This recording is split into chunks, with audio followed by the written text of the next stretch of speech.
Bismillahirrahmanirrahim. Assalamualaikum warahmatullahi wabarakatuh. Alhamdulillah wa syukrulillah la haula wa la quwwata illa billah. Allahumma shalli wa sallim ala nabiyyina Muhammad wa ala alihi wa ashabihi wa man ittaba'ahu bi ihsan ila yaumiddin wa ba'd. Qala Allah Ta'ala fi kitabihil karim, Muhammadur Rasulullah والذين معه أشداء على الكفار رحماء بينهم تراهم ركعا سجدا يبتغون فضلا من الله ورضوانا. Al-ayah fi akhir surat Al-Fath. Teman-teman semuanya yang dirahmati dan dicintai, diberkahi oleh Allah Subhanahu wa taala. Kesempatan ini menjadi sangat mahal karena sore ini merupakan sore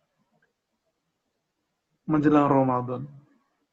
Besok barangkali dan kita menunggu sidang itsbat merupakan waktu-waktu penantian kita menyambut bulan suci Ramadan, dan momentum ini menjadi sangat indah ketika kita memutuskan untuk sama-sama mendengarkan kisah hidup seorang sahabat mulia yang memuliakan Ramadan juga tentunya, memuliakan Allah dan Rasul-Nya.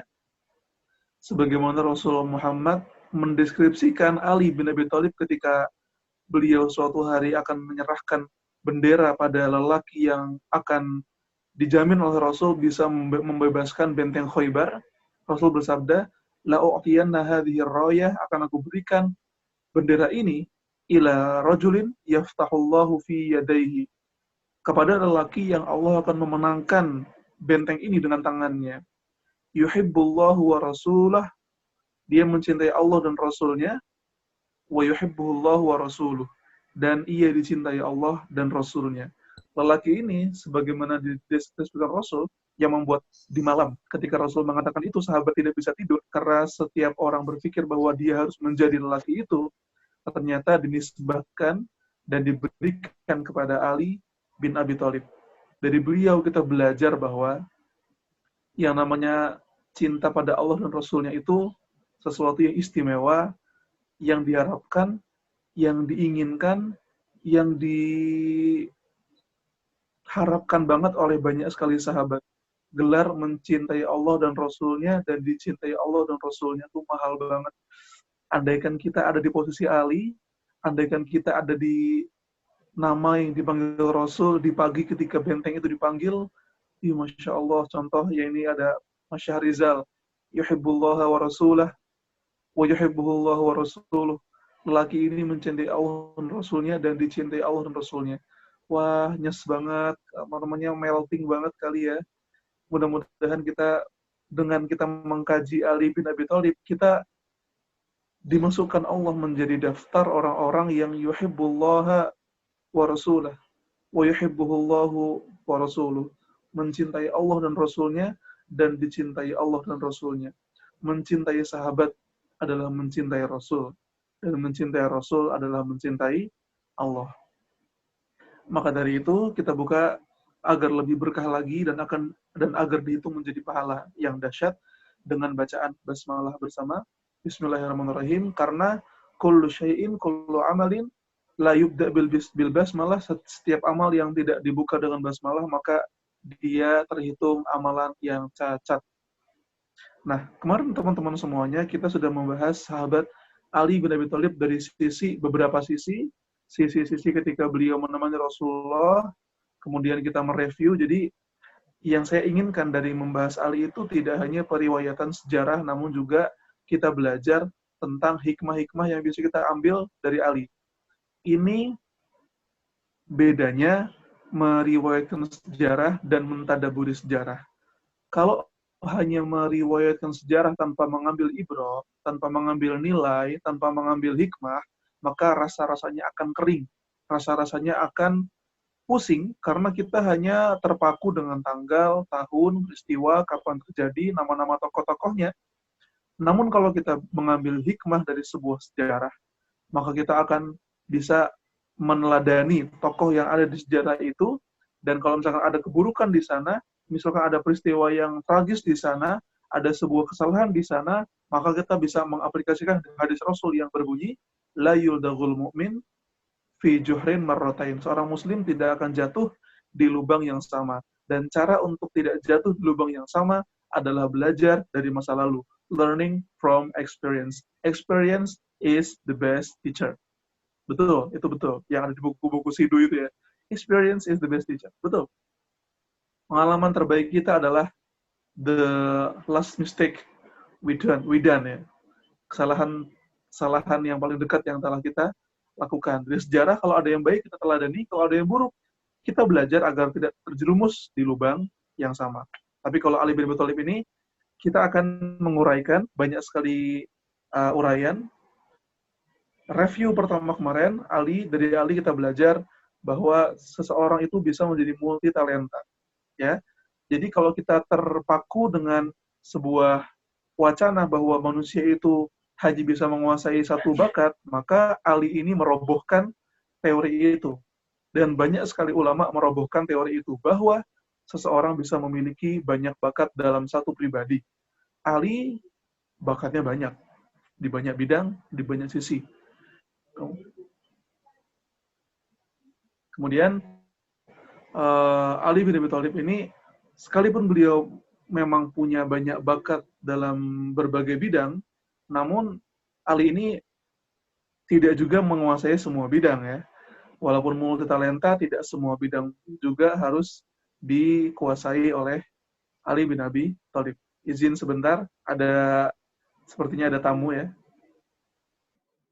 Baik, mohon maaf tadi ada iklan sedikit karena yang lainnya fokus di dalam, jadi saya di ruang tamu ini ada yang izin masuk tadi sebentar.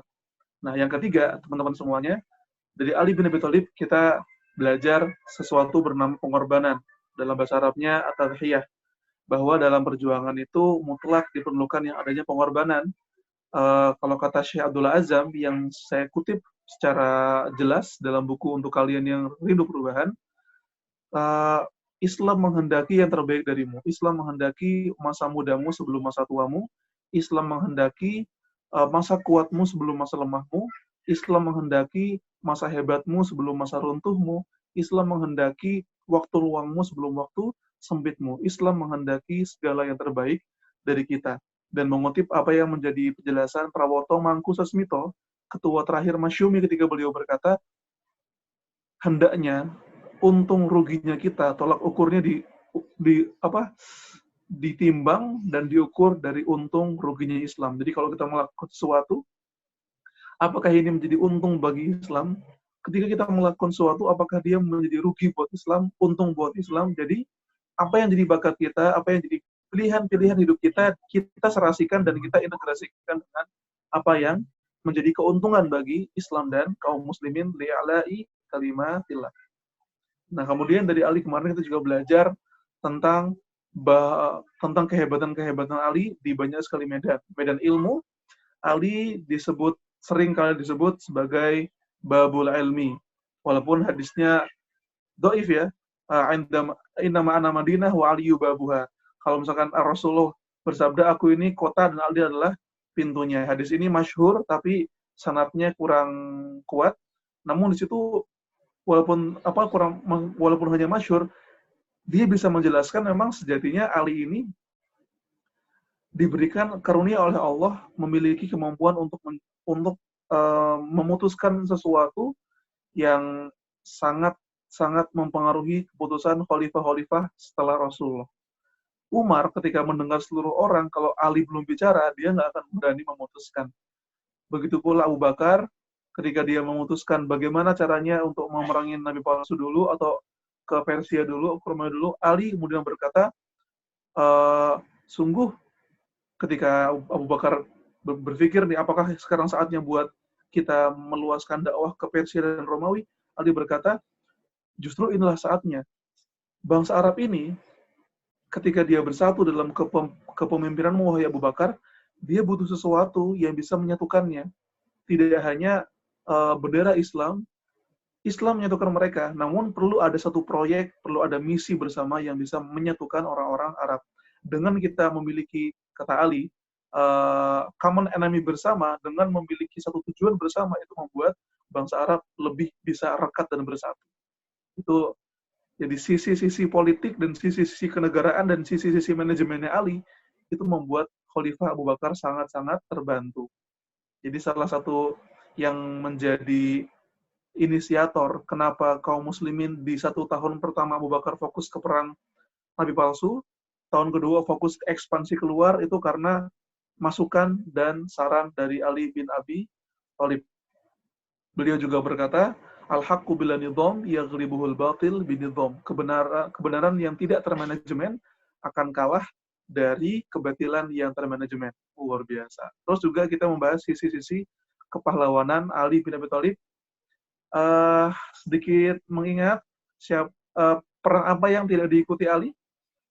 Perang yang tidak diikuti Ali 5, 4, 3, 2, 1. Ya, perang Tabuk karena beliau diamankan oleh Rasul ya untuk menjadi wali kota Madinah sementara ketika Jaisul Usrah pasukan Tabuk ini berangkat menuju Tabuk melawan Romawi yang walaupun tidak ketemu di sana. Jadi dia perang proksi aja. Perang proksi, perang dingin ya. Perang apa namanya? Perang urat saraf dengan Romawi. Tidak bertemu di Tabuk tapi ghanimahnya besar sekali. Ketika pulang ke Madinah, Ali sebelum berangkat mendapatkan sebuah kabar bahagia. Apakah engkau tidak ingin, kata Rasulullah, jika engkau berkedudukan seperti Harun bagi Musa. Engkau Harun, aku Musanya. Walaupun tidak ada nabi setelahku. Itu hadis yang mengindikasikan betapa dekatnya dan betapa pentingnya kedudukan Ali di sisi Rasulullah Muhammad SAW. Kemudian di perang Khaybar dan perang Khandaq. Perang Khandaq, perang Khaybar. Khandaq dulu baru Khaybar. Khandaq di tahun 5 Hijriah, Khandaq di tahun 7 Hijriah. Di dua pertempuran ini, butuliyah Ali, kepahlawanan Ali, heroism of Ali, itu sangat-sangat terlihat, ya kan? Di perang Khandaq, Ikrimah bin Abu Jahal selaku komandan dan pentolan orang Quraisy itu sampai meninggalkan tombaknya saking takutnya dengan Ali. Amr bin Wud sebagai the best rider in Arabia, ya kan? Penunggang kuda terbaik di Arabia harus meregang nyawa di tangan Ali bin Abi Thalib. Kemudian di perang Khaybar, Ali bin Abi Thalib memimpin satuan pasukan untuk membobol benteng terbaik milik kaum Yahudi, Khaybar. Benteng ini benteng yang paling kuat yang tadinya dipimpin oleh Abu Bakar namun tak kunjung bisa dibebaskan. Hingga kemudian Rasul memerintahkan Ali dan berhasil benteng itu terbebaskan di kepemimpinan Ali bin Abi Thalib. Sekarang yang akan kita bahas dari sisi-sisi Ali bin Abi Thalib adalah yang pertama, teman-teman semuanya, bahwa Ali ini masih muda tapi sudah jadi kepercayaan Rasulullah Muhammad SAW. Kepercayaan para sahabat. Saya ingin ngasih tahu sebuah gambaran buat memahami bahwa sahabat itu usianya nggak sama semua.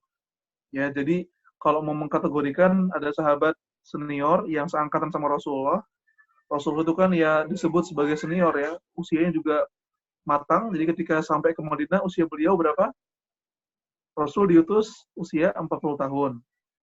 Kemudian dakwah di Mekah selama 13 tahun. 40 tambah 13, ketika hijrah ke Madinah, usia Rasul sudah mencapai 53 tahun. Nah, itu berarti kan usia yang cukup sepuh ya. Cukup sepuh, cukup matang, sangat matang, usia matang 40 dan Rasul hijrah ke Madinah dalam usia 53 tahun dan itu masih sangat-sangat kuat Rasul.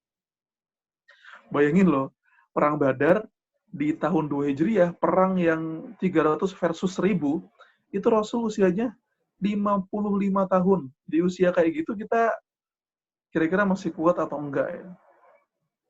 Oh, subhanallah. Rasulullah saja sudah memberikan sinyal bahwa kekuatan itu tidak pandang usia dan Rasul termasuk orang yang sangat menjaga stamina, menjaga kesehatan dan menjaga kebugaran tubuh beliau. Ali sampai bilang, "Kunna idza hamiyal watis," kami ini kalau perang lagi benar-benar mencekam, ini Ali jujur banget. Kami berlindung di balik punggung Rasulullah.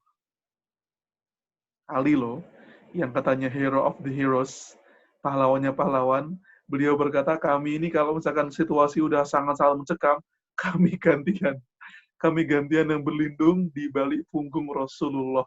Jadi kalau misalkan dihitung yang paling kuat siapa? Yang paling kuat itu Rasulullah Muhammad SAW. Nah, eh, apa namanya, ada sahabat yang seakan Rasul, Rasulullah, Abu Bakar, Umar, Utsman, Hamzah bin Abdul Muthalib. Kemudian ada sahabat yang madya, sahabat-sahabat dibilang tua tidak, dibilang muda juga tidak, dia usia average 30-an sampai 40-an, di antaranya ada Ali bin Abi Thalib, ada Sa'ad bin Mu'ad, ada Mu'ad bin Jabal, ada Sa'ad bin Ubadah, ada Usaid bin Khudair, pemimpin-pemimpin Madinah yang menyebut Nabi itu kira-kira sepantaran sama Ali. Kemudian ada sahabat Sighar, sahabat-sahabat kecil. Ketika Rasulullah itu menjadi pemimpin Madinah, maka sahabat-sahabat itu kayak anak-anak kecil yang ikut berkerumun, ikut ngumpul bersama para sahabat-sahabat senior. Tapi mereka ini, sahabat kecil ini terhitung karena mereka belajar Islam sejak kecil, terkenal kemudian sebagai sumber-sumber ilmu. Sebutlah adalah Abdullah bin Abbas. Dia sudah kecil, namun Rasul menggelarinya Hibrul Ummah, tintanya umat. Kemudian ada Anas bin Malik, sahabat yang berkhidmat kepada Rasulullah selama 10 tahun. Kemudian ada Abdullah bin Amr bin As. Amr bin As, sahabat sepantarannya Ali, dia punya anak namanya Abdullah bin Amr, sepantaran sama Abdullah bin Abbas. Itu sahabat-sahabat, anaknya Umar, anaknya Amr bin As, anaknya Abu Bakar, anaknya Abbas bin Abdullah, itu sahabat-sahabat Sighar, sahabat-sahabat junior. Ali ini sahabat-sahabat Madiyah nih, average.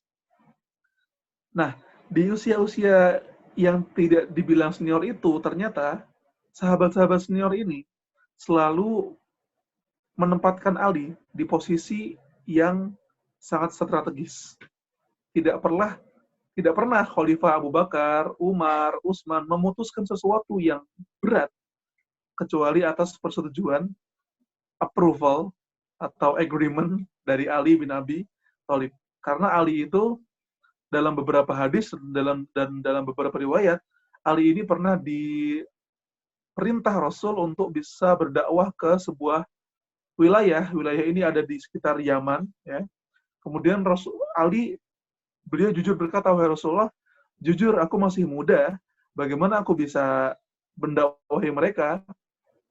Rasulullah kemudian mendoakan kepada Ali agar Ali ini memiliki kemampuan untuk qadha hukum, memiliki kemampuan untuk memutuskan sesuatu dengan keputusan yang adil, bijaksana, dan dengan landasan ilmu yang kuat. Di balik doa itu dan bersebab doa itu, dan setiap sahabat ini punya doa khusus dari Rasul masing-masing sih. Contoh Amr bin As ini, ketika dia masuk Islam tuh cenderung lebih telat dibanding sahabat lainnya. Beliau masuk itu pasca perjanjian Hudaybiyah di tahun 6 Hijriah. Tapi ketika dia masuk Islam, Rasul berkata tentang Amr bin As, "Aslaman nas wa amana Amr bin As." Orang-orang ketika masuk Islam, mereka baru masuk Islam. Tapi Amr bin As ketika dia masuk Islam, dia langsung beriman. Mantap. Kemudian Khalid bin Walid ketika pulang dari Mu'tah, ketika di Mu'tah, Rasul berkata bahwa Khalid ini adalah sayfun min suyufillah, pedang di antara pedang-pedang Allah.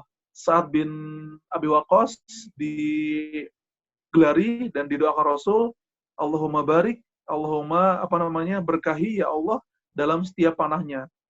Maka panahnya Sa'ad bin Abi Waqqas itu sangat jitu. Sebagaimana doanya Sa'ad bin Abi Waqqas juga sangat jitu. Kemudian Ali ini didoakan Rasul dengan kemampuan qadha. Di usia mudanya sudah memiliki kapabilitas, kemampuan untuk memutuskan sesuatu dengan adil, yang membuat sahabat-sahabat senior itu menjadikan Ali sebagai salah satu anggota syura yang sangat diperhitungkan. Dari situ, hikmah yang kita ambil adalah anak muda itu tidak membuat dirinya harus minder dari orang-orang tua. Anak muda, kalau memang dia punya bakat, kalau dia memang punya kemampuan untuk memutuskan sesuatu, maka mengapa tidak dia dijadikan pemimpin, mengapa tidak dia dijadikan orang yang dimintai keputusannya. Ini jadi problema umat kita. Umat kita ini kadang belum sepenuhnya menghargai orang-orang yang berilmu walaupun dia muda. Imam Syafi'i berkata kan, eh, orang berilmu itu dewasa walaupun dia kecil, sedangkan orang bodoh itu kecil walaupun dia sudah tua. Gitu. Jadi perlu kita sebagai orang-orang yang ikut nih generasi tua, bapak-bapak, ibu-ibu, kalau memang anak-anak muda kita memiliki kemampuan dan potensi untuk memimpin, maka jadikanlah ia pemimpin. Rasulullah orang yang tidak malu untuk mengangkat anak-anak muda menjadi pemimpin.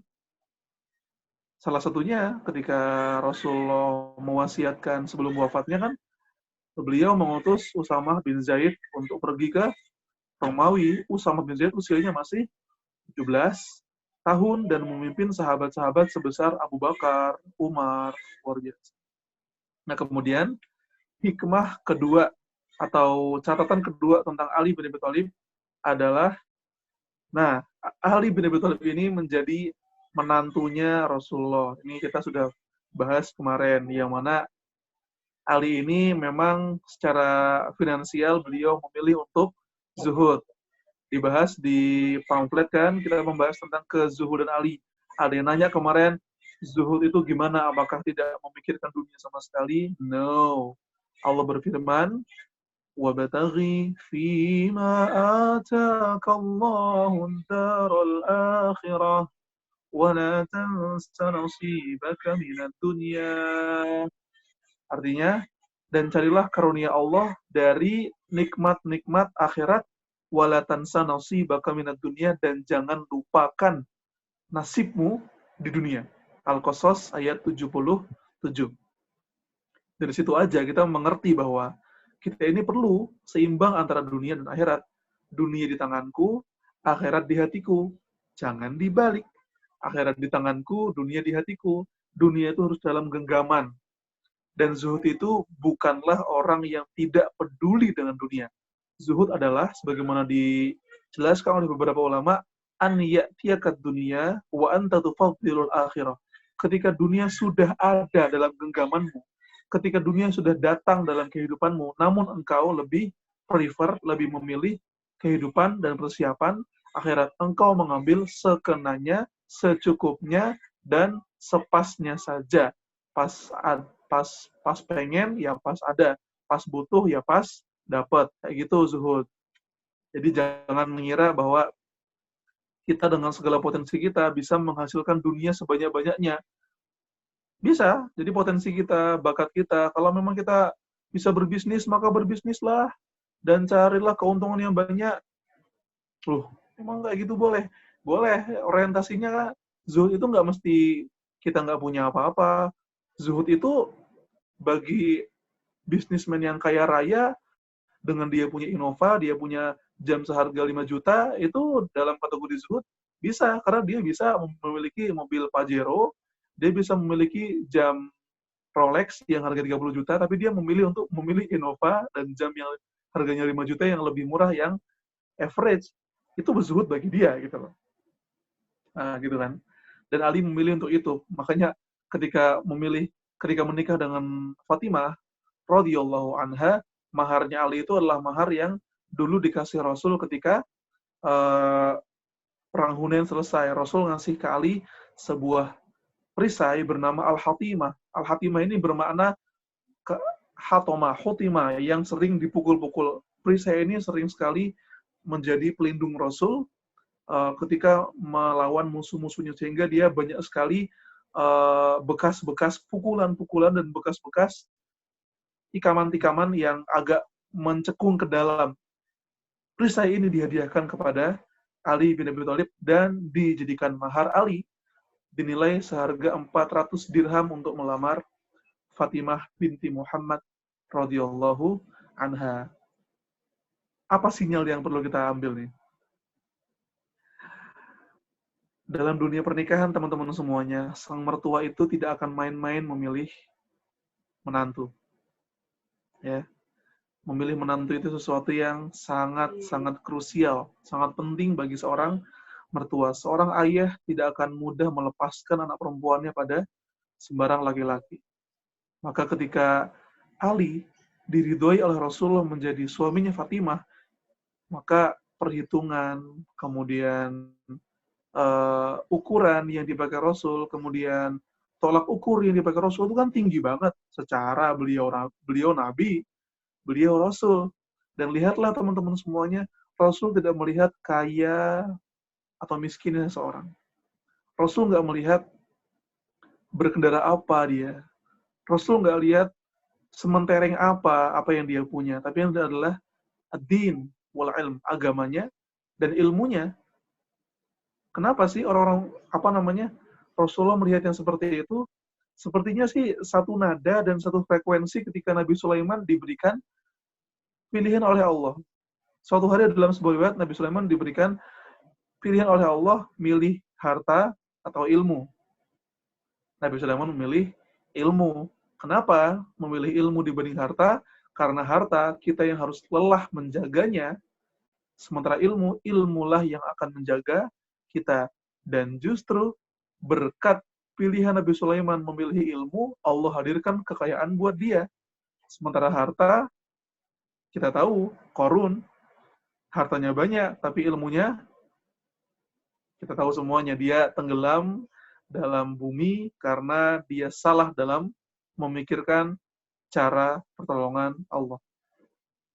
Nah, itu yang menjadi pertimbangan dan cara pandang orang beriman.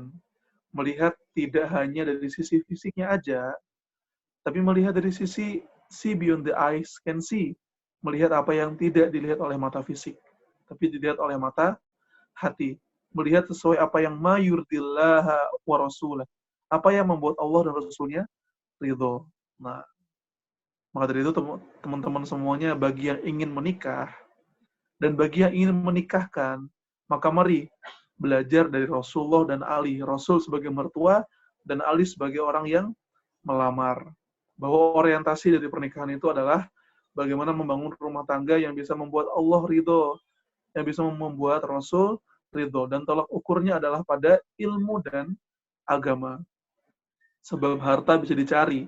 Ya maksudnya ilmu pun bisa dicari, namun ilmu ini menjaga kita. Dan harta, kita yang harus lelah menjaganya. Itu poin kedua yang bisa kita ambil dari bagaimana, mengapa Rasulullah memilih Ali bin Abi Thalib. Fakta uniknya adalah, ternyata sebelum Fatimah ini dilamar oleh Ali, sebelumnya Fatimah ini dilamar oleh sahabat sekaliber Abu Bakar dan Umar. Iya loh, jadi sebelum Fatimah dilamar Ali, ternyata Fatimah pernah dilamar Abu Bakar dan Umar. Namun Rasulullah dengan sopan tidak mengapprove atau tidak tidak menjawab tawaran dua sahabat ini.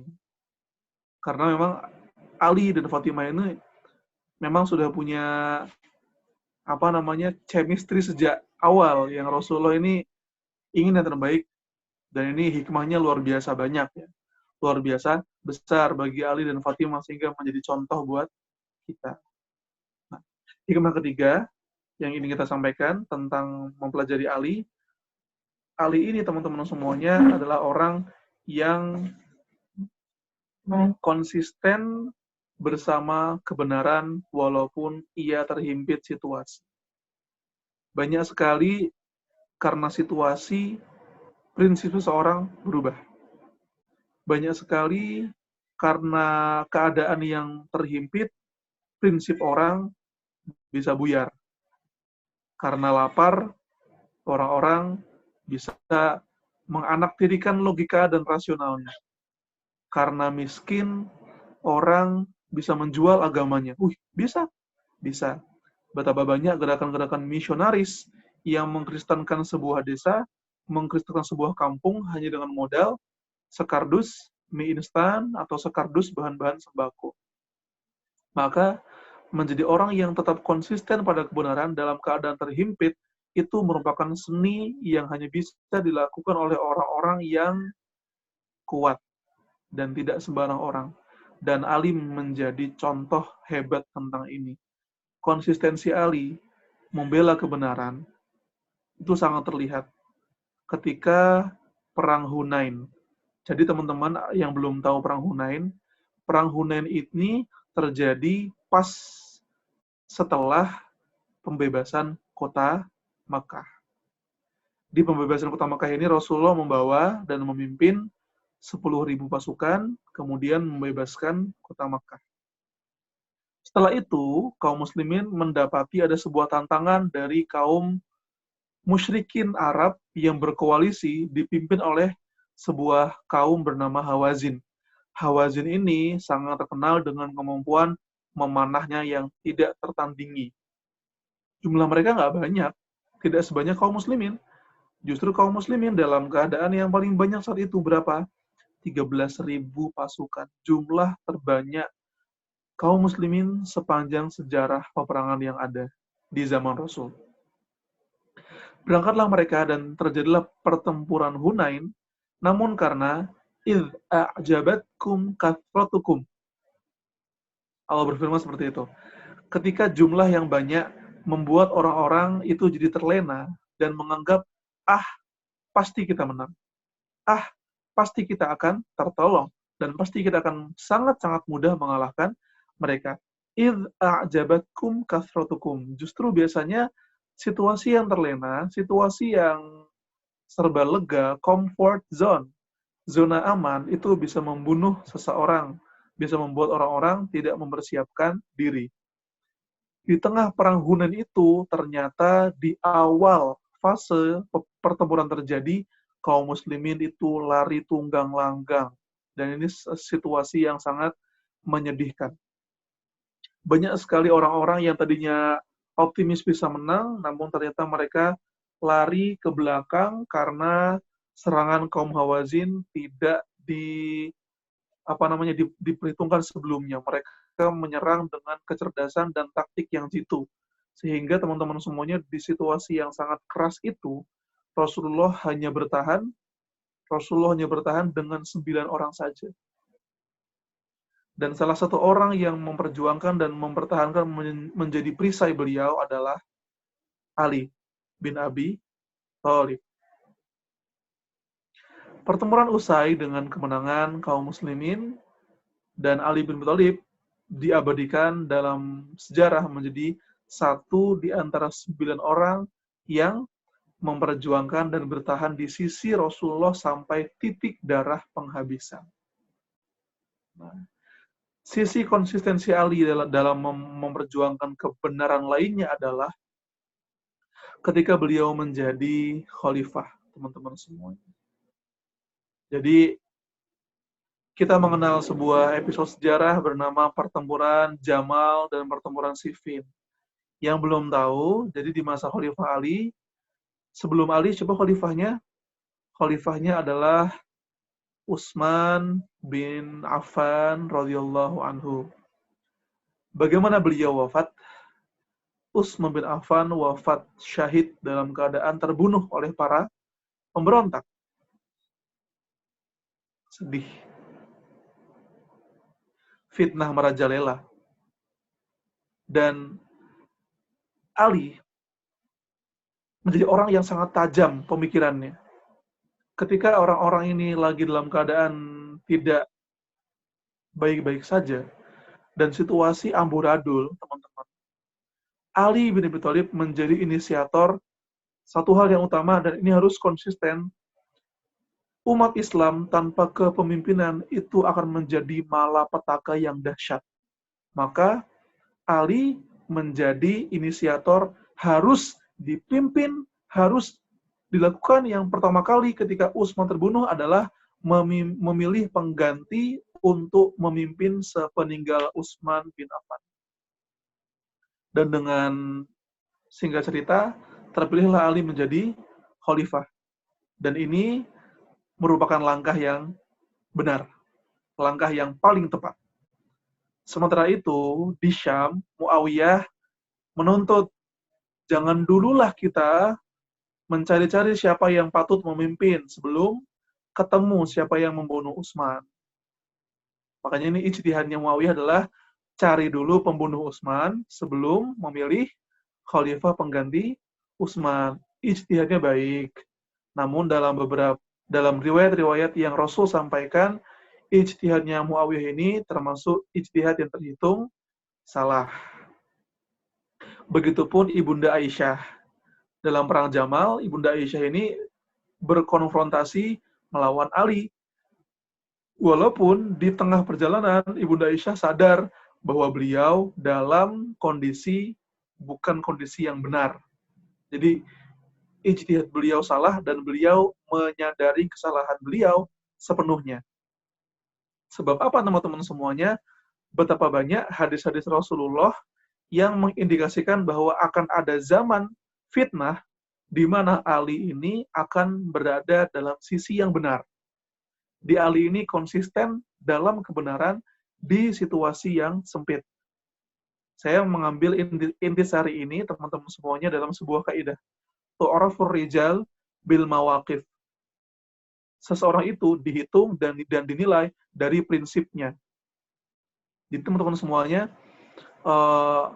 kita nggak akan tahu manusia itu gimana aslinya, kecuali di masa-masa yang sempit. Mawaddatus shadiq tadharu waqtadzik. Kita nggak akan tahu betapa tulusnya seorang teman kecuali di waktu-waktu yang sempit.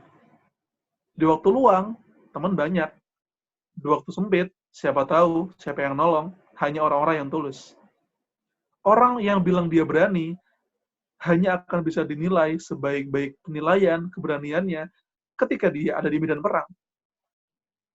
Dan orang yang lembut hanya bisa dinilai kelembutannya apakah dia otentik atau palsu ketika dia sedang marah. Tiga ini dinasihati oleh Luqman Al-Hakim. Seseorang tidak akan dikenali prinsipnya kecuali dalam tiga hal. Orang lembut ketika dia sedang marah, orang pemberani ketika dia sedang dalam perang, dan seorang sahabat ketika di masa-masa yang sempit. Nah, konsistensi dalam kebenaran di masa yang sempit itu hanya bisa dilakukan oleh orang-orang yang berjiwa kuat, dan kita belajar dari Ali tentang konsistensi kebenaran itu. Kenapa para ulama menyimpulkan bahwa Ali ini yang benar, menjadi pihak yang benar di perang Jamal dan perang Siffin? Karena Rasul Muhammad suatu hari ketika membangun Masjid Nabawi, ya, jadi kisahnya ini balik ke zaman dulu, ya. Apa namanya kalau dalam bahasa filmnya, flashback zaman dulu. Ketika lagi bangun Masjid Nabawi, sahabat-sahabat memanggul batu, satu sahabat satu batu, kecuali Ammar bin Yasir, dia sendirian bawa 2 batu. Ketika melihat Ammar membawa 2 batu, Rasul bilang, kasihan Ammar, kasihan Ammar, kasihan Ammar. Taqtuluhu fi'atun baghiyah. Dia akan dibunuh oleh orang-orang yang memberontak. Wih, sejak zaman ketika membangun Nabawi, Rasul sudah bilang bahwa akan terjadi zaman fitnah dan Ammar akan dibunuh oleh para pemberontak. Nah, sahabat bernama Ammar bin Yasir ini, ketika terjadi perdebatan dan perselisihan antara Ali dan Muawiyah dan Ali dan Ibunda Aisyah, sahabat Ammar selalu berada di pihak Ali bin Abi Thalib, dan beliau ini dibunuh di perang Siffin, perang Jamal, ya. Pokoknya beliau dibunuh oleh pihak pemberontak yang salah dalam berijtihad. Kita tidak boleh menjelek-jelekan Ibunda Aisyah, tidak boleh menjelek-jelekan Muawiyah, sebab dalam ijtihad kalau benar in asaba falahu ajran, kalau benar dia mendapat 2 pahala, in akhta falahu ajar, kalau dia salah dia mendapatkan 1 pahala, kalau salah dapat 1 pahala. Jadi dan semua sahabat semuanya adalah orang-orang yang luar biasa. Nah, yang terakhir teman-teman semuanya, prinsip yang bisa kita ambil dari Ali bin Abi Thalib adalah ada 2 lagi. Yang pertama, kuatnya Ali bin Abi Thalib itu memang kuatnya beneran, bukan kuat bohong-bohongan. Dalam beberapa riwayat, Ali ini teman-teman semuanya adalah manusia pertama yang bertempur tanpa perisai. Jadi di perang Siffin, Ali itu ghaza nafsahu duna dir'ain. Beliau berperang dan beliau melempar perisainya untuk menghadapi para pemberontak. Bukan di perang Siffin sih, di perang Nahrawan ketika melawan orang-orang Khawarij. Jadi beliau ini kuatnya emang bukan main, emang kuat beneran, bukan kuat majas, tapi emang kuat fisik ya. Kemudian yang prinsip kelima, Ali dan beban yang berat. Ali ini teman-teman semuanya menjadi khalifah di masa-masa yang berat. Kalau Abu Bakar ini fokusnya tahun pertama memerangi nabi palsu, tahun kedua meluaskan dakwah ke Romawi dan Persia. Umar ini menjadi puncak pembebasan, Romawi terbebaskan, Persia pun terbebaskan. Utsman ada masa-masa pembebasan menuju Armenia, ke Mesir, Tunisia, membangun armada kapal luar biasa. Namun beliau mulai fitnah ada, fitnahnya adalah orang-orang yang tidak tahu Islam karena mereka belajarnya setengah-setengah, akhirnya memahaminya pun setengah-setengah. Dan mereka memberontak, kemudian membunuh Utsman. Nah, kemudian Ali ini hidup di zaman yang benar-benar zaman fitnah yang luar biasa, bro. Berat banget. Ada Syiah yang memuja-muja Ali, dan Ali tidak ridho dengan itu. Ada Khawarij yang ingin membunuh Ali, Muawiyah dan Amr bin As, orang. Nah, ini kita perlu belajar tentang Khawarij, nanti di akhir kita akan belajar Khawarij, dan Khawarij ini adalah orang yang membunuh Ali bin Abi Thalib. Utsman dibunuh pemberontak, dan pemberontak ini katanya visi misinya membunuh Utsman supaya keadilan tegak. Allah. Ketika Utsman dibunuh, apa yang mereka cari, teman-teman? Ketika Utsman dibunuh, mereka langsung mencari Baitul Mal dan menjarah harta benda. Umar bin Khattab dibunuh oleh seorang orang Majusi, orang Persia bernama Abu Lu'lu', sementara Ali bin Abi Thalib syahid di tangan seorang Khawarij bernama Ibnu Muljam, Abdullah bin Muljam. Siapa beliau dan apa Khawarij akan kita bahas di akhir. Sisi ini, Ali memimpin di situasi yang berat. Ada sebuah kaidah yang berkata, likulli marhalatin rijaluha.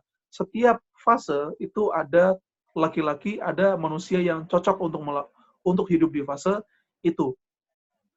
Abu Bakar fase melawan nabi palsu dan dia cocok untuk itu. Umar fase keberhasilan dan dia cocok untuk itu. Utsman di fase fitnah pertama dan beliau orang yang pas untuk melawan itu. Dan Ali dengan kecerdasan yang luar biasa, dengan kemampuan fisiknya yang luar biasa, dan dengan kemampuan argumentasi dan kemampuan qadha yang luar biasa, beliau cocok menjadi khalifah di zaman yang penuh dengan tantangan itu. Tantangan dari mana-mana, teman-teman semuanya. Luar biasa. Beliau sampai kemudian memindahkan ibu kota menuju Kufa untuk bisa fokus dengan strategi dan melawan orang-orang yang berusaha untuk memecah belah kaum muslimin. Nah, ada dua golongan besar yang saat itu merongrong keadaan kaum muslimin. Yang satu Syiah yang menuhankan Ali, menabikan Ali padahal tidak ada nabi setelah Rasulullah, dan yang kedua adalah orang-orang Khawarij yang akan kita bahas sekarang. Siapa orang Khawarij, teman-teman semuanya? Orang Khawarij itu adalah orang-orang yang memahami Islam, yang belajar Islam, tapi pemahamannya akan Islam itu pemahaman yang mengikut nafsunya sendiri. Pemahamannya yang ketika dia belajar tentang agama Islam, pemahamannya itu mengikut apa yang diyakininya sendiri tanpa mengikuti arahan para sahabat, tanpa mengikuti arahan para ulama. Nah, memahami Islam tanpa arahan ulama itu jatuh bisa dua. Satu, dia menjadi orang yang menyepelekan Al-Quran dan Sunnah. Itu jatuhnya orang-orang yang liberal. Yang kedua, orang-orang yang terlalu berlebihan dalam beragama. Berlebihan dalam artian, dia menganggap semua sahabat itu nggak soleh. Dia menganggap ulama itu semuanya nggak ada yang benar. Yang benar adalah apa yang dia yakini benar. Dan ini terjadi sejak zaman Rasul. Ingat nggak ketika kisah orang-orang datang ke Nabi Muhammad, kemudian nanya, kita pengen ketemu Nabi Muhammad nih, ingin curhat. Wahai Rasulullah, aku ingin, yang satu, aku tidak ingin menikah selama-lamanya. Yang kedua, berkata, ya Allah, aku ingin puasa dan aku tidak akan berbuka selama-lamanya. Yang ketiga, ya Rasulullah, aku ingin sholat terus selama-lamanya. Tidak ingin berhenti sholat. Rasulullah menjawab semua itu. Aku Rasul, aku sholat dan aku istirahat. Aku puasa dan aku berbuka. Aku pun menikah. Nah, itu orang-orang yang gulu tuh, orang yang berlebihan. Orang yang pingin sholat terus, itu kan ikut nafsunya. Seakan-akan benar, tapi itu salah. Orang yang pingin sholat terus, seakan-akan benar, tapi itu salah. Orang yang nggak ingin menikah demi belajar agama, bukan demi agama ya, demi ingin menyucikan dirinya, seakan-akan benar, tapi itu adalah sebuah kesalahan. Nah, orang-orang yang kayak gini menjadi besar di masa Ali bin Abi Thalib. Mereka mengira bahwa Ali bin Abi Thalib, Muawiyah bin Abu Sufyan, dan Amr bin As ini adalah sumber dari kehancuran kaum muslimin. Ya, Masya Allah. Sahabat digituin. Akhirnya Abdullah bin Muljam ini dengan beberapa sahabatnya bertemu di Mekah, mereka merencanakan konspirasi untuk membunuh 3 sahabat ini. Abdullah bin Muljam membunuh Ali, dan 2 temannya ini membunuh Amr bin As di Mesir dan Muawiyah di Syam. Amr gagal dibunuh, Muawiyah gagal dibunuh, dan justru Khalifah Ali yang terbunuh di Kufah ketika beliau sholat subuh. Perhatikan teman-teman semuanya, Rasulullah bersabda tentang mengenai informasi tentang orang-orang Khawarij seperti ini. Saya khruju qaumun min ummati, akan keluar sebuah golongan manusia dari umatku. Inna qira'atahum ila qira'atikum laisa bisyai'. Wa inna salatuhum ila salatikum laisa bisyai'. Wa inna qira'atahum ila qira'atikum laisa bisyai'. Yahsabuna al-Qur'ana lahum wa huwa 'alaihim. Yamruquna minal islami kama yamruqus sahmu yamruqur ramyu minas sahmi. Gitu. Hadis sahih Muslim ya. Atau kama qala sallallahu alaihi wasallam. Akan ada keluar sebuah golongan manusia dari umatku yang bacaan Qur'annya tidak seperti bacaan Qur'an kalian, yang sholatnya tidak seperti sholat kalian, yang siamnya, puasanya tidak seperti puasa kalian. Mereka merasa berpuasa, tapi itu bukan puasa sebagaimana Rasul ajarkan. Mereka sholat, tapi tidak sebagaimana Rasul ajarkan. Mereka membaca Quran, tapi tidak seperti yang Rasul ajarkan. Yamruquna minal Islam. Yahsabuna Al-Quran lahum wa huwa alaihim. Mereka merasa Al-Quran itu menjadi penolong bagi mereka, padahal Quran itu menjadi musuh bagi mereka, hujah atas mereka. Mereka ini membaca Al-Quran sampai kerongkongan saja. Baca siang malam, pagi siang malam tentang Al-Quran, tapi dipahaminya seenak jidat mereka. Yamruquna minal Islam, mereka sungguh telah keluar dari Islam, kama yamruqur ramyu minas sahmi, sebagaimana panah keluar dari panahannya. Orang seperti itu tuh. Tahukah teman-teman semuanya, Abdullah bin Mujam yang membunuh Ali ini, dia ternyata pernah meriwayatkan hadis dari Abu Bakar As-Siddiq. Beliau juga menghafalkan beberapa surat Al-Quran. Beliau juga mengklaim ketika dia membunuh Ali, dalam beberapa riwayat, dia bertakbir, astagfirullahaladzim. Itu tuh, ketika mengilmui Islam, tapi tidak sesuai dengan arahan para ulama dan sahabat. Maka kita berlindung dari menjadi orang-orang Khawarij ini yang karena mereka ghulu fiddin, berlebih-lebihan dan ekstrim dalam beragama tanpa arahan ulama, mereka akhirnya justru membunuh orang-orang soleh. Ini terjadi di zaman ini, ada nggak? Ada. Tuh yang lagi Islamic State, ISIS di Irak. Mereka merasa bahwa mereka tuh paling soleh di antara yang lain, sehingga merobohkan masjid, membunuh orang-orang muslim, mengkafir-kafirkan muslim. Na'udzubillah wal a'yadzu billah. Kita berlindung dari orang yang satu bermain-main dengan agama, atau yang kedua berlebihan dan ekstrim dalam agama. Radhiyallahu Ali. Semoga Allah merahmati dan meridhoi Ali bin Abi Thalib, dan kita bisa belajar banyak sekali dari beliau, kisah-kisah beliau. Saya tutup sebelum question and answer dengan suatu kali ada seorang bernama Dhumrah Al-Kinani. Dia datang ke tempatnya Muawiyah bin Abi Sufyan, yang mana notabene Muawiyah ini rivalnya Ali. Muawiyah meminta Dhumrah untuk sifli Ali, deskripsikan aku tentang Ali bin Abi Thalib. Dhumrah bilang, bener nih, saya deskripsikan. Muawiyah bilang, iya. Muawiyah tuh memang lover, ya beliau termasuk orang yang mengagumi Ali, sangat mencintai Ali. Makanya ketika Ali terbunuh, Muawiyah menangis, teman-teman semuanya.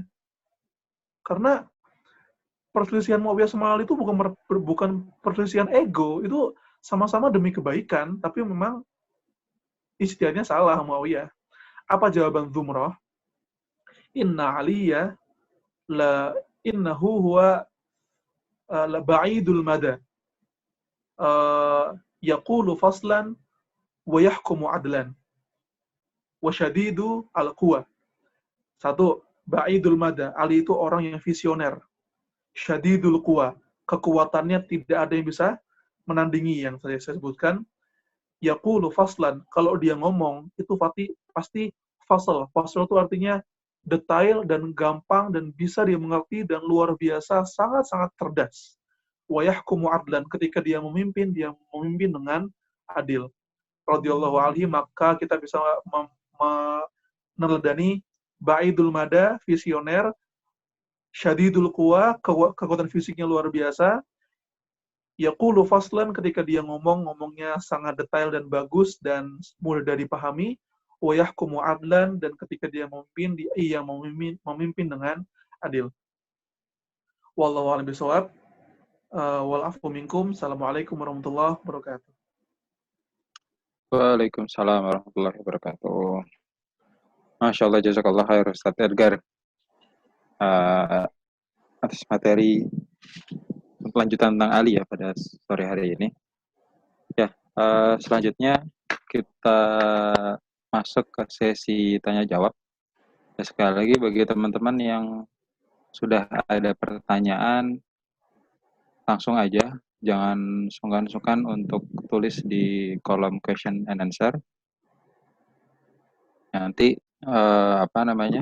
kita akan bacakan, dan juga bagi teman-teman yang ikut live di YouTube bisa langsung aja tulis pertanyaan di live chat ya. Ya mungkin tadi di awal kan saya ngasih ada 2 teknis pertanyaan, raise hand dan Q&A. Cuman sebelum masuk ke raise hand, mungkin teman-teman yang masih menyiapin kata-kata untuk pertanyaannya, kita baca dulu. Pertanyaan udah masuk Ustaz ya. Sudah ada 2 pertanyaan Ustaz. Baik. Yang pertama terkait pada saat Ali melamar Fatimah. Nah, itu pada usia berapa? Apakah mereka seusia pada saat menikah? Itu pertanyaan pertama Ustaz. Mungkin bisa langsung dijawab. Wah, usia. Kalau dihitung-hitung, kalau dilogikakan, jadi Ali itu ketika hijrah ke Madinah, ketika Ali menerima dakwah, beliau di usia 9 tahun, dakwah Rasul di Makkah 13 tahun, berarti kira-kira ketika beliau hijrah ke Madinah itu usia 22 tahunan. Ada yang meriwayatkan usia 28 tahun, ada yang meriwayatkan usia 25 tahun. Ya, namanya umur kan, karena memang sejarah tentang umur nggak sampai 10-nya pada kita, jadi beberapa riwayat itu ada. Yang jelas 20-an tahun ketika hijrah ke Madinah. Kemudian, Ali ini menggunakan mas kawinnya dengan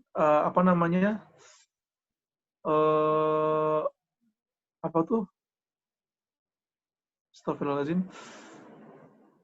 perisai yang dia dapatkan dari pertempuran Hunain, kan? Perang Hunain itu di tahun 8 Hijriah. Berarti kira-kira usia ketika beliau nikah tuh usia 30-an awal. Kalau misalkan dihitung-hitung dengan cara sejarah seperti itu ya. Tapi kita kurang tahu bagaimana. Mungkin nanti itu jadi PR buat saya untuk melihat lagi kilas hidup sahabat Ali radhiyallahu anhu ketika menikah, beliau di usia berapa. Yang jelas kan Rasulullah masih menangi, bahasa Jawanya tuh ketemu dengan Hasan dan Husain. Berarti kan eh, menikahnya di usia yang relatif masih muda, dan Rasulullah pun masih bisa memeluk dan mengayomi Hasan dan Husain yang merupakan anak dari Ali dan Fatimah. Perkiraan sekitar usia 30-an tahun awal. Wallahu a'lam bishawab. Ini PR buat saya pribadi. Baik, jazakallah Ustaz. Lanjut ke pertanyaan kedua. Ini terkait ya. Assalamualaikum Ustaz. Saya sangat mengidolakan juga sosok seorang Ali bin Abi Thalib. Beliau adalah sumber ilmu dan kebijaksanaan. Beliau juga sosok yang kuat fisik dan pemenang perang. Namun sayang sekali pada akhirnya kepemimpinan beliau kacau balau karena perang saudara, pengkhianatan dan pembunuhan atas diri beliau.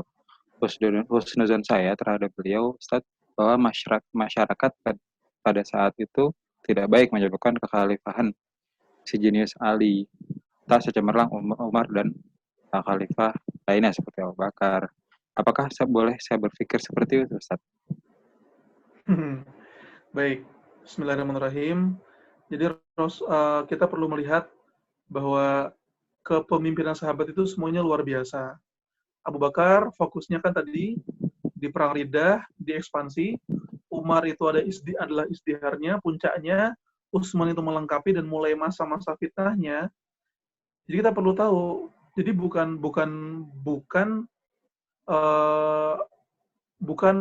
kok dihubungkan dengan cara memimpinnya yang salah maka kacau balau, tapi karena memang Ali ini memimpin di masa-masa yang hard time, masa-masa yang sulit. Ketika beliau mulai memimpin itu, masanya sudah sulit. Beliau saja memulai karir pemerintahannya dengan sebuah realitas bahwa khalifah sebelumnya itu wafatnya bukan dengan cara yang wafat biasa atau wafat seperti sakit, tapi beliau dibunuh. Jadi itu zaman fitnah yang luar biasa, sangat-sangat membuat umat Islam itu kacau balau ya. Kacau balau, namun para sahabat ini semuanya tetap berpegang teguh pada Al-Quran dan hadis. Ini yang membedakan para sahabat dengan orang-orang yang baru masuk Islam di masa-masa itu.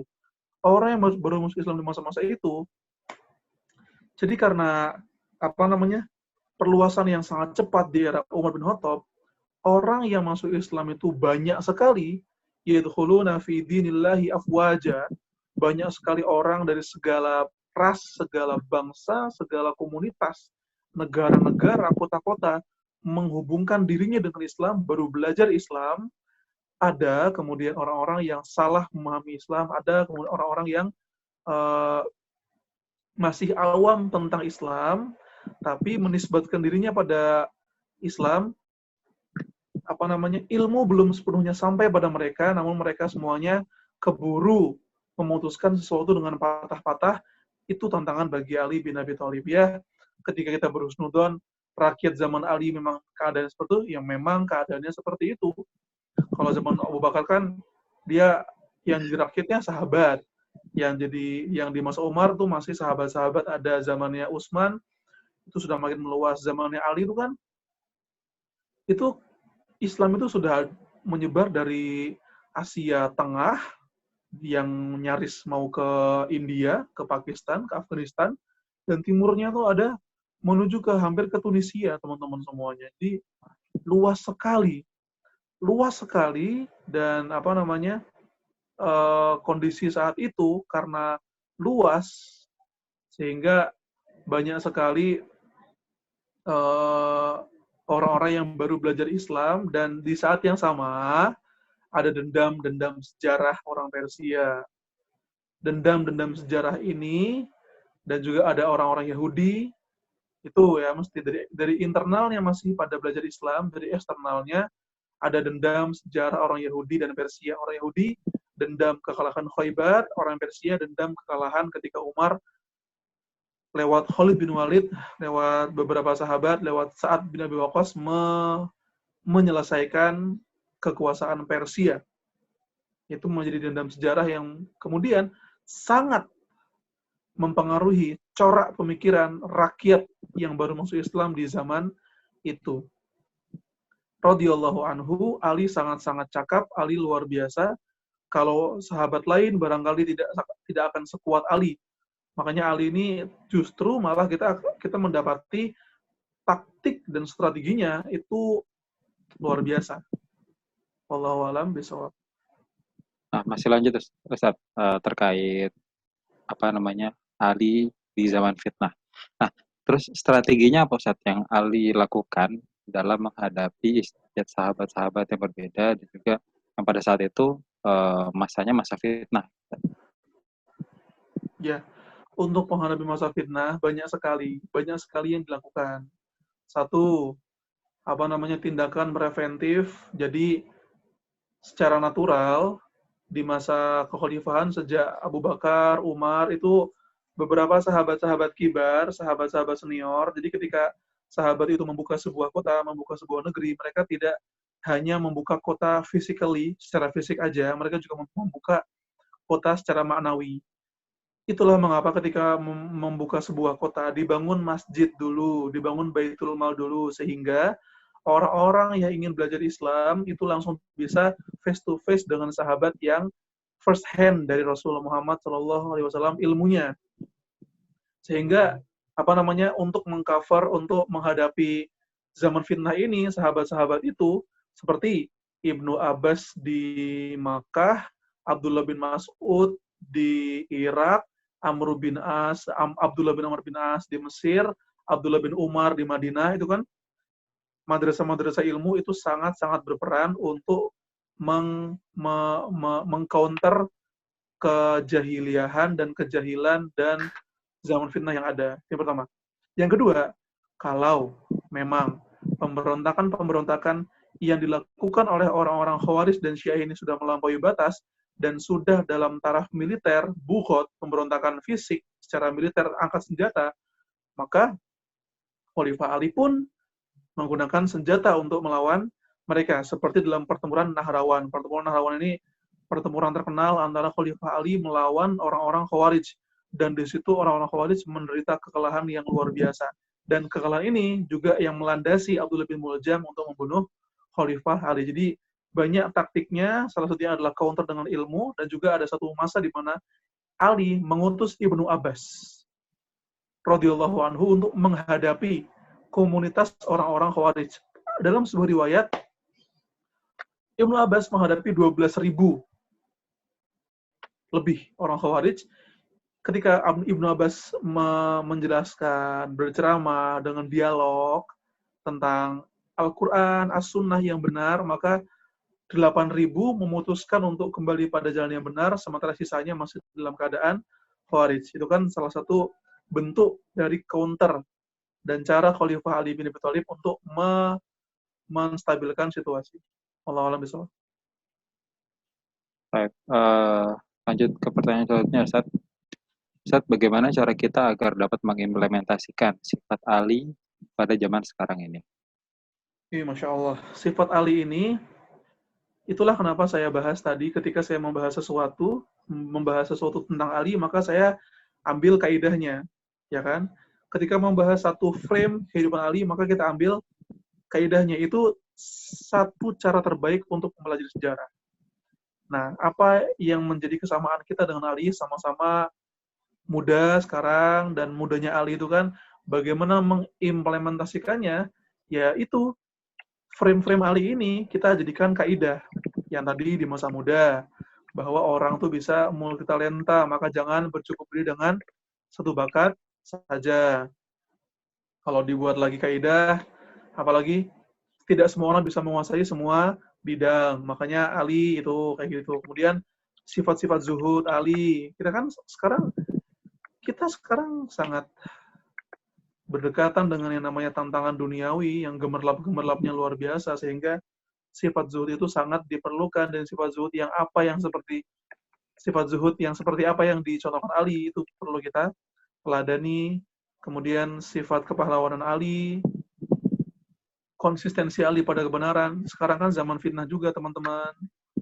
Bahkan lebih fitnah dibanding zamannya Ali.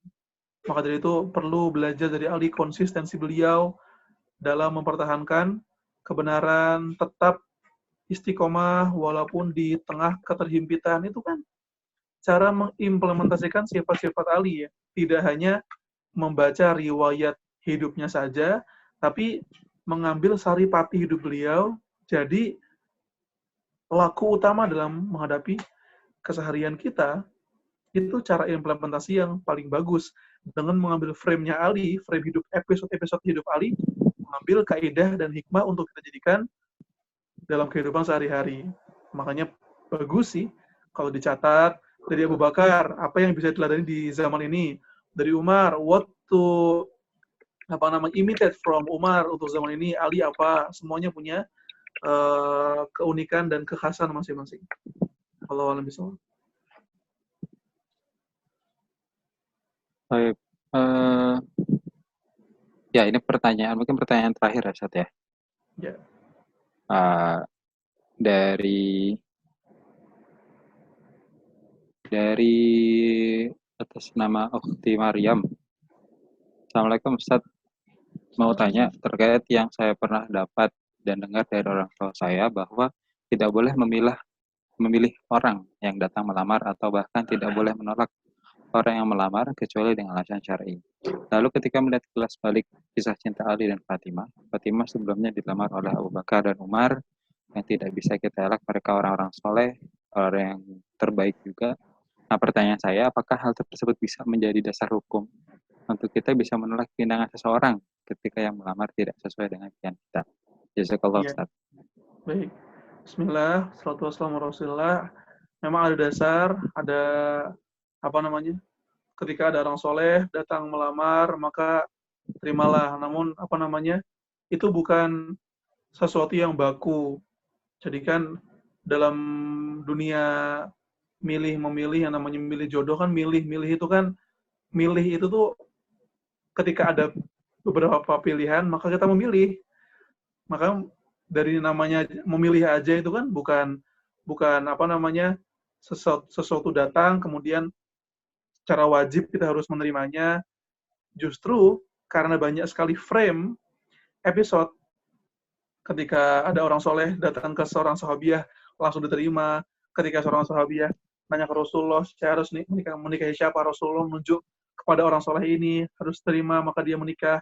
Dan ada frame ketika Rasulullah tidak mengiyakan khidbah Umar dan Abu Bakar, itu justru menjadi referensi buat kita bahwa yang namanya memilih jodoh itu sesuai dengan ya situasinya. Kalau memang orang solehnya itu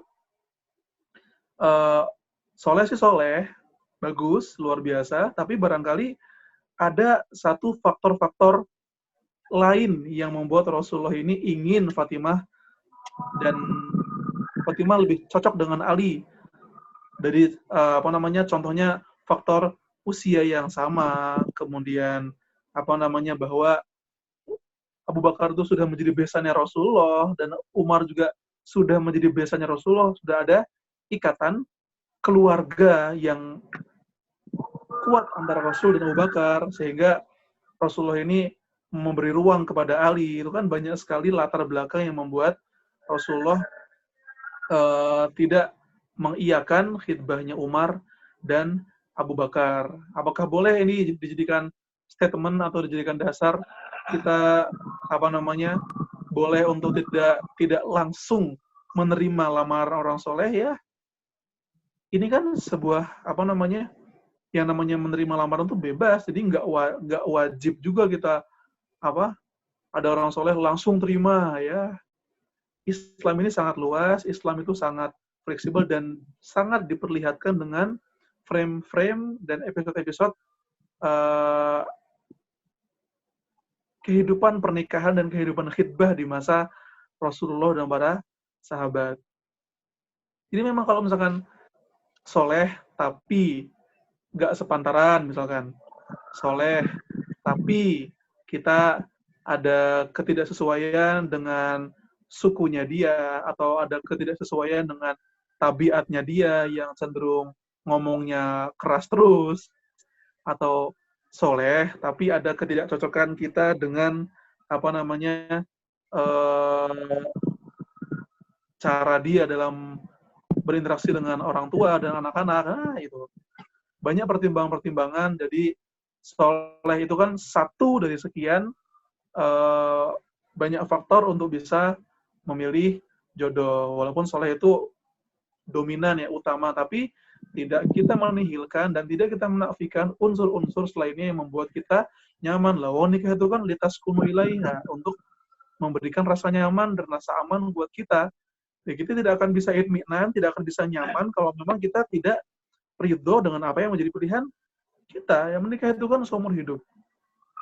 Nah, dan justru dari frame kisah Ali dan Fatimah itu menjadi tolak ukur bagi kita bahwa perlu untuk melihat unsur-unsur lain selain unsur-unsur agama.